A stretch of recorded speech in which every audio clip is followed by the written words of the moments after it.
এই ধ্যাসটামি, এই বদমাইশিটা কতদিন চলবে? নির্বাচন আসছে, এরপরে তো মানে আপনারা মোটামুটি হিন্দুদেরকে সব ভারতে পাঠানোর একটা তোড়জোড় শুরু করে দিচ্ছেন। বন্ধ করুন এটা। কেমন আছেন? অনেকদিন পর আপনার সাথে সাক্ষাৎ। হ্যাঁ, অনেকদিন পর। আমি জানি আপনাদের বেশি করে এবার গ্যাসের ওষুধ লাগবে, বেশি করে রাত্রে ঘুমটা কমবে, আবার ময়ূখ বাংলাদেশ নিয়ে পড়লো। কি অদ্ভুত বিষয়। ইউনূস সাহেব ভালো আছে তো? ঘুম হচ্ছে তো? ইউনূস সাহেব ভালো করেই ঘুমাচ্ছে। আপনি যে হঠাৎ করে ডাক্তার হয়ে গেলেন। এবার আমি হিসেবের কথায় আসি। এই 8%, 6%, 5% যে হয়ে যাচ্ছে, এটার কি করা যায়? আপনারা নিজেরা করবেন না আমাদের দায়িত্ব নিতে হবে? মহিবদা, আপনার দেশের দায়িত্বটা আপনি যদি নিতেন তাহলে ভালো হতো। কারণ আপনার দেশে মুসলিমরা নির্যাতিত, নিপীড়িত হচ্ছে, আপনি উল্টো বলছেন, বাংলাদেশের উপর চাপানোর চেষ্টা করছেন। আরেকটা বিষয় আপনাকে মনে করি, জ্ঞানের কথা শেষ হয়ে দিয়ে থাকে, আমাদের দেশে আপনাদের গোটা বাংলাদেশে যত পপুলেশন, তার থেকে বেশি ভারতীয় মুসলিম গর্বের সাথে ভারত মাতার জয় বলে এই দেশে থাকে। আপনারা আমাদের হিন্দু, মুসলিম, শিখ, বৌদ্ধ, খ্রিস্টান নিয়ে লেকচার কম দিয়ে নিজেদের কথা ভাবুন এবং এই ইস্যুটা বন্ধ করার চেষ্টা করুন।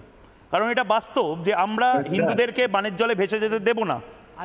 চিন্ময় কৃষ্ণ প্রভু এখন কোথায় আছে? চিন্ময় কৃষ্ণ প্রভু, যিনি রাষ্ট্রদ্রোহিতার মামলায়, চিন্ময় কৃষ্ণ প্রভু কোথায় আছে? চিন্ময় কৃষ্ণ প্রভু কোথায় আছে? আরে বাংলা কথা বোঝেন তো? কৃষ্ণ দাস সেই ব্যক্তি রাষ্ট্রদ্রোহিতার মামলায়। আরে ভাই, আপনি বাংলা কথা বোঝেন না, এখন আবার পাকিস্তানিদের ভাষাতে কথা বলছেন। বলছি চিন্ময় কৃষ্ণ প্রভু কোথায় আছে? বাংলা কথা বোঝেন না কেন? আমি তো বললাম কোথায় আছে? অভিযুক্ত, রাষ্ট্র তার বিরুদ্ধে ব্যবস্থা গ্রহণ। আরে দূর তারি, কোথায় আছে বলুন না। বললাম তো কোথায় কাছে আছে। কোথায় আছে আপনি জানেন তো? আমি জানি, আমি অনেক কিছুই জানি বাংলাদেশের। আমি অনেক কিছুই জানি বাংলাদেশে। সেই কথাগুলো বের করতে শুরু করলে আপনাদের সমস্যা হবে। সেটা ছাড়ুন, চিন্ময় কৃষ্ণ প্রভু কোথায় আছে? চিন্ময় কৃষ্ণ প্রভুকে কোথায় রেখে দিয়েছেন? দেখুন, প্রবলেমটা হচ্ছে হিন্দুদের অন্যতম একজন নেতাকে কোথায় রেখে দিয়েছেন সেটা বলতে আপনাদের দুবার করে ঢোক গিলতে হচ্ছে। এই হচ্ছে আপনাদের দেশের সংখ্যালঘুদের ক্ষেত্রে সুরক্ষার ক্ষেত্র। কিছু বলার নেই, কিছু বলার নেই। আমি এই বিতর্কে থাকবো। আমি দুজনকে সঙ্গে রেখে মানুষদের কাছে। নানা ধরনের কন্টেন্ট দেখার জন্য লাইক করুন, শেয়ার করুন আমাদের ফেসবুক পেজ, সাবস্ক্রাইব করুন আমাদের ইউটিউব চ্যানেল।